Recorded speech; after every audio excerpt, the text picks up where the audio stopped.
Salut à tous et bienvenue dans cette vidéo. Aujourd'hui, on va voir les 7 choses qui vont vous choquer quand vous arriverez au Paraguay. La première chose, c'est la spécialité de l'Amérique du Sud, ce sont les douches électriques. Si vous ne connaissez pas la chose magnifique que sont les douches électriques, ce sont simplement des douches avec des fils apparents, parce que ça n'utilise pas le système de ballon d'eau chaude, c'est de l'eau qui est chauffée au fur et à mesure directement. Alors je ne suis pas exactement sûr de comment ça fonctionne techniquement, mais grosso modo, vous avez votre douche et vous voyez des petits fils apparents. C'est très rassurant. Ici, vous pourrez les trouver vraiment dans tout ce qui est maison un petit peu ancienne ou alors hôtel bas de gamme. Évidemment, si vous êtes dans des Airbnb beaucoup plus récents ou alors si vous achetez un appartement récent, vous n'aurez plus de douche électrique. On a bien sûr des ballons d'eau chaude ici, mais c'est quelque chose qui pourra peut-être vous surprendre si vous voyagez en Amérique du Sud. Les douches électriques, la première fois, ça fait bizarre. On se dit, j'ai pas envie de faire une Claude François. Et on a envie de se doucher, mais d'un autre côté, on hésite un petit peu. Franchement, c'est la première fois que j'ai vu ça, j'étais vraiment pas très à l'aise. La deuxième chose qui va vous choquer, ça va être les WC. Alors, je ne sais pas pourquoi, mais ici, les canalisations apparemment sont très serrées, et donc on ne peut pas mettre le papier dans les toilettes. Donc ça, c'est pas de chance. En fait, vous allez voir à côté de toutes les toilettes au Paraguay, il y a une petite poubelle. Et bah voilà, vous essuyez avec du papier et vous mettez dans la poubelle. Donc voilà, au début c'est bizarre, au début c'est pas naturel. C'est un petit peu quand vous allez en Afrique et que vous découvrez comment ça marche là-bas, pour ceux qui ont déjà fait l'Afrique. C'est surprenant, mais bon, c'est comme ça que ça marche ici. Et même pour des gens qui auraient de l'argent, en fait, au final, c'est un problème de canalisation. Donc vous n'allez pas forcément pouvoir le résoudre parce que ça va bloquer à un moment ou à un autre. Donc voilà, c'est quelque chose, il va falloir vous y habituer, c'est comme ça. Alors également, il y a un petit bonus au Paraguay, c'est qu'on a des petites douchettes.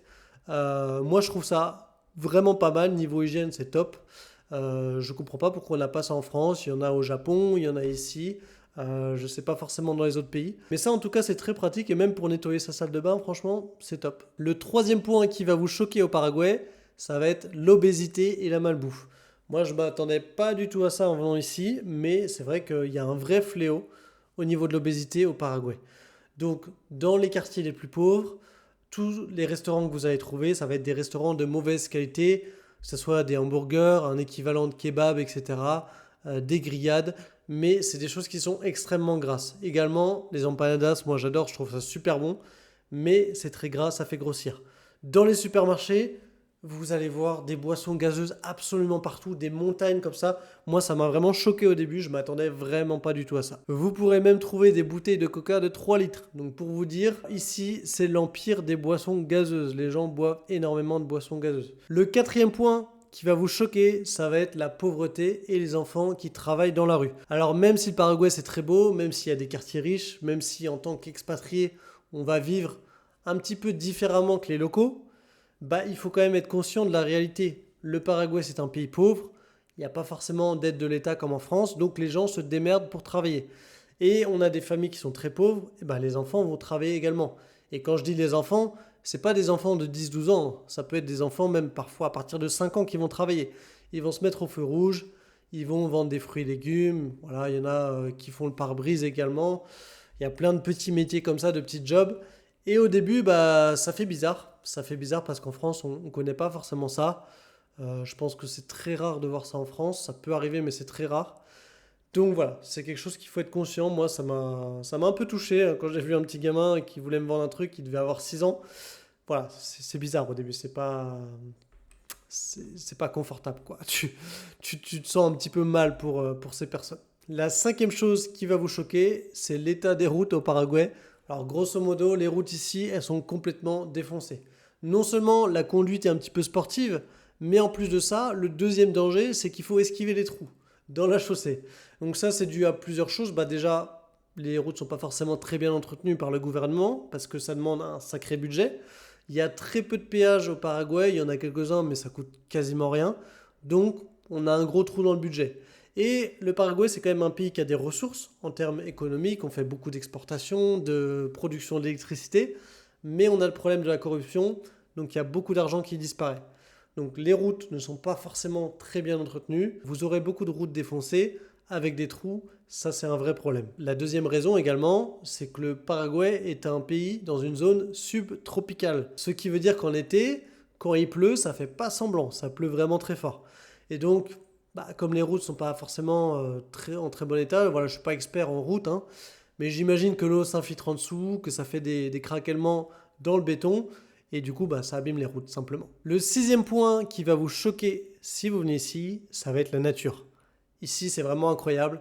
On a de la nature absolument partout. Je vais vous mettre quelques petits plans d'Asunción. Vous voyez, en pleine ville, on a vraiment des arbres partout, partout, partout.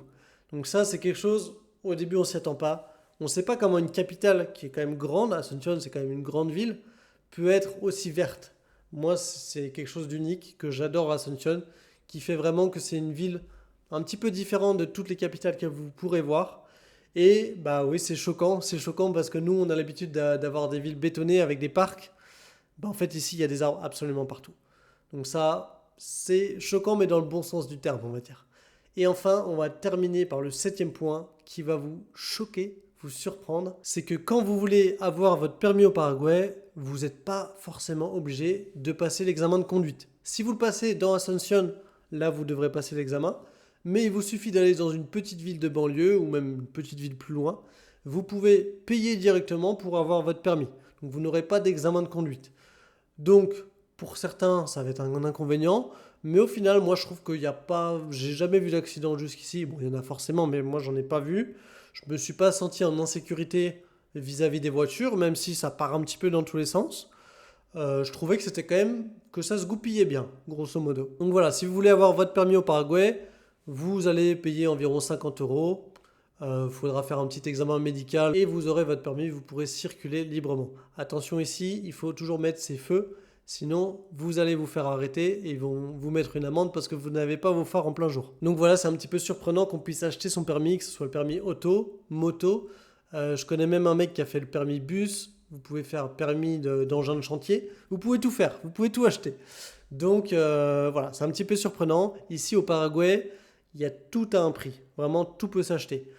La corruption, c'est pas forcément une bonne chose. D'ailleurs, si vous venez vous expatrier, moi, je vous conseille de faire très attention vis-à-vis de vos papiers. Il y a énormément de personnes qui vont vous proposer de faire toutes vos démarches en un jour. Ces personnes-là, moi, je vous dis, elles passent par des réseaux internes. Grosso modo, c'est de la corruption. Le problème en passant par ces réseaux de corruption, c'est que le jour où ça tombe, ils vont remonter tous les papiers qui ont été faits par ces personnes et ils vont potentiellement les annuler. Donc moi, je vous conseille de bien faire attention quand vous venez faire vos démarches. Si vous les faites vous-même, faites-les vraiment dans les règles de l'art. Ne commencez pas à passer par des raccourcis un petit peu bizarres. Si vous passez par des services, il y a énormément de services ici au Paraguay qui proposent ça, faites attention. S'ils vous disent on vous fait la résidence plus la cédula en une journée, ce n'est pas possible, ça n'existe pas. Il faut d'abord faire la résidence, attendre de récupérer sa résidence au bout de 3 mois et ensuite récupérer sa cédula. Voilà. Si ça vous intéresse, n'hésitez pas à me contacter, je vous donnerai un petit peu tous les détails de comment ça marche. Et si vous voulez que je vous accompagne, ça sera avec plaisir. Moi, je mets vraiment un point d'honneur à faire les choses dans la légalité. Parce que le gouvernement paraguayen, même s'il est corrompu, il fait vraiment la chasse à la corruption. Et il y a régulièrement des fonctionnaires qui tombent.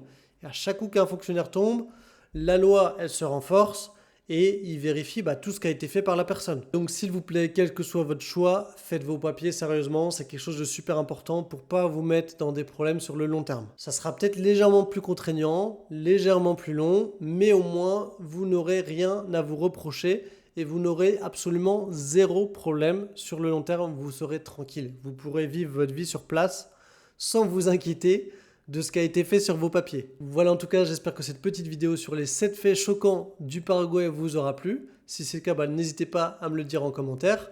Vous pouvez également télécharger mon petit guide en description qui vous résume tout ce qu'il faut savoir pour l'expatriation au Paraguay. C'était Matt, je vous dis à très bientôt, ciao.